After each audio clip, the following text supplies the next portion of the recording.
রূপপুর বিদ্যুৎ কেন্দ্রের প্রথম ইউনিটের চুল্লিতে জ্বালানি হিসেবে ইউরেনিয়াম সরবরাহের সবশেষ খবর জানাচ্ছেন শামীমা সুলতানা।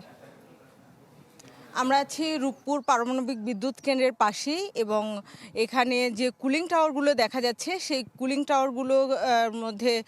দুটো আজকে এই যে ফুয়েল লোড করা হচ্ছে তারপর থেকে কাজ করা শুরু করবে এবং বাকি দুটো অন্য দুই ইউনিটের। একটি বিষয় বলে রাখি যে এই যে কমিশনিং হচ্ছে সেই কমিশনিংয়ের অনুমতি কিন্তু পেয়েছে গত 16 এপ্রিল এবং সেই অনুমোদন পাওয়ার পর থেকেই কিন্তু আজকের এই অনুষ্ঠানের আয়োজন চলছিল এবং সেই প্রেক্ষিতেই কিন্তু আজকের এই অনুষ্ঠান এবং এখানে এই যে আনুষ্ঠানিকভাবে ফুয়েল লোডিং কার্যক্রম যেটি সেটি উদ্বোধন করা হবে, অর্থাৎ পারমাণবিক যে চুল্লি আছে রিঅ্যাক্টর প্রেশার ভেসেল নামে পরিচিত সেখানে কিন্তু ইউরেনিয়াম ফুয়েল বান্ডেল সেটি লোড করা হবে এবং একটি দুটি নয় 163টি বান্ডেল কিন্তু একে একে এখানে রাখা হবে। আরেকটি বিষয় বলে রাখি যে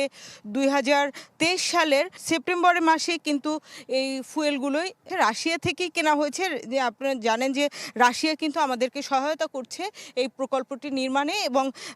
তারা আমাদেরকে ঋণ দিয়েও সহায়তা যেমন করছে, একই সঙ্গে তাদের এক্সপার্টিস দিয়েও সহায়তা করছে।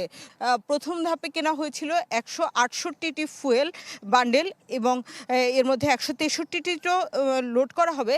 প্রথম ইউনিটে এবং 5টি রাখা হবে মজুত হিসেবে। তো এই ফুয়েল